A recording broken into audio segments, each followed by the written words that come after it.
Ndugu zangu wapendwa, tunamshukuru Mungu kwa zawadi ya imani. Imani ambayo inakuwa siku hata siku, lakini hasa hapa leo tunapofanya tendo hili la kiimani, yaani kutoa sakramenti ya kipaimara. Katika imani yetu tunaungama na kukiri wazi kuwa tunamwamini Mungu mmoja anayejipambanua katika nafsi zake tatu ambazo zina umungu sawa kila moja, pasipo kuzidi au kupungua, katika nafsi ya Baba, nafsi ya Mwana na nafsi ya Roho Mtakatifu.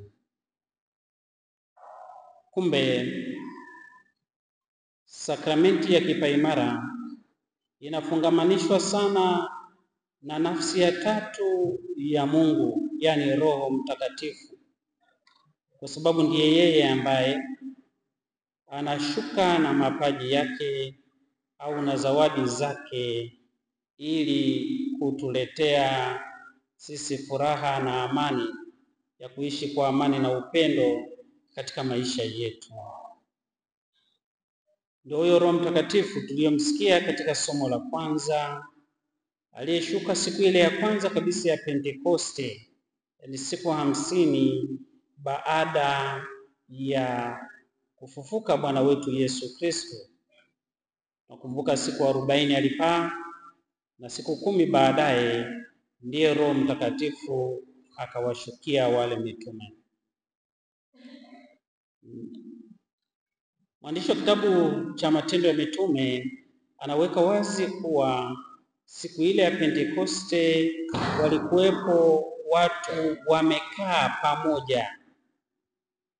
Lakini niseme wazi kabisa, hawa waliokaa pamoja walikuwa ni mitume na wafuasi wake Yesu, ambao walipewa maagizo na Yesu wakae hapo mpaka hapo nguvu itokapo juu itakapowashukia, yaani ile siku ya Pentekoste.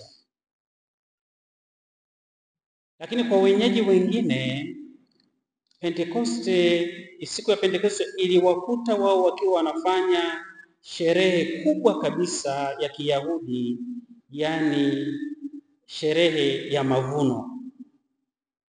Na kwa sababu hiyo, katika sherehe hiyo watu walitoka sehemu mbalimbali kuja kumshukuru Mungu wao na kumwabudu, lakini pia kumtolea sehemu ya mavuno yao kama sehemu ya kuomba neema, kuomba baraka na kuomba ustawi katika familia na maisha yao. Sikukuu hii iliwavuta watu kutoka sehemu mbalimbali na iliwaweka watu pamoja katika siku hizo. Ni katika nyakati hizo hizo wale wafuasi wa Yesu wamejifungia na hawa wamekuja kwa sherehe zao. Roho Mtakatifu akashuka na wote waliona zile ndimi, kama tulivyosikia katika somo, ndimi kama ndimi za moto. Kwa hiyo hata wale waliokuwa mbali, waliokuja kwa sherehe ya mavuno, wote walikusanyika pamoja kushangaa zile ndimi zinazotoka juu. Na ndipo hapo ambapo Roho Mtakatifu aliwashukia mitume na hao wengine wote waliokuwepo hapo, na kama ishara ya kwanza au tunda linalozaliwa katika tendo hilo kubwa la kiimani na la kimungu, ilikuwa ni zawadi ya kuongea kwa lugha ambayo kila mmoja anaongea lugha yake, lakini wanaelewana. Hili lilikuwa ni tukio la pekee sana, la kwanza na kubwa tangu Bwana wetu Yesu Kristo alipokuwa akiishi na kuondoka hapa duniani. Lakini tukio lililowahakikishia wale waliokuwa wanamfuata Kristo kuwa ni tukio la ukweli, sahihi na la kuaminika, na liliwahakikishia kuwa imani yao juu ya Mungu si bure, inawahimiza katika kumwamini, kumuishi na kumpokea Mungu. Hii ndiyo tukio lilivyokuwa katika nyakati zile. Sisi nyakati zetu tunaendelea kufurahia zawadi hiyo ya Roho Mtakatifu ambaye kwa kweli anakuja ndani ya sakramenti mbalimbali. Nyakati za nyuma, miaka mingi ya nyuma iliyopita, sakramenti hizi tatu zilikuwa zinatolewa pamoja, yaani ubatizo, kipaimara na Ekaristi Takatifu. Hili lilikuwa ni bando ambalo mtu anapewa kwa mara moja. Lakini baada ya kuona kuwa kila sakramenti moja ina fumbo kubwa na la pekee, basi kanisa liliona ni busara ya kutenganisha hizi sakramenti. Na kwa haraka ndio ilikuwa hivyo, kuwa sakramenti ya ubatizo ilikuwa ni sakramenti ya kumuingiza mtu katika Ukristo, kumfungulia milango, kumuondoa katika himaya ya Shetani. Sakramenti ya Ekaristi Takatifu ni sakramenti ambayo inaendelea kumpa muumini nguvu ya kiroho kuendelea kusafiri katika ulimwengu huu akiwa anaikabili nchi yake ya ahadi, yaani mbinguni.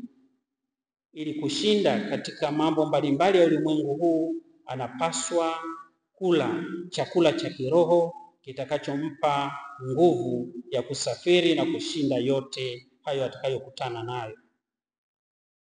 Na sakramenti hii ya kipaimara sasa ndio yenyewe inajipambanua katika nafsi ile ya tatu ya Mungu, yaani Roho Mtakatifu, ambapo anakuja na zawadi zake.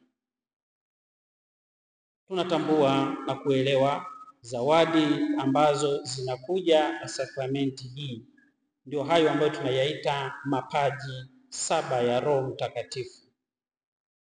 Leo hii misa hii, pamoja na mengi ambayo tunayo na nia mbalimbali tulizokuwa nazo, lakini tunamuomba Mungu Roho Mtakatifu aje ashuke na zawadi zake kwa vijana wetu.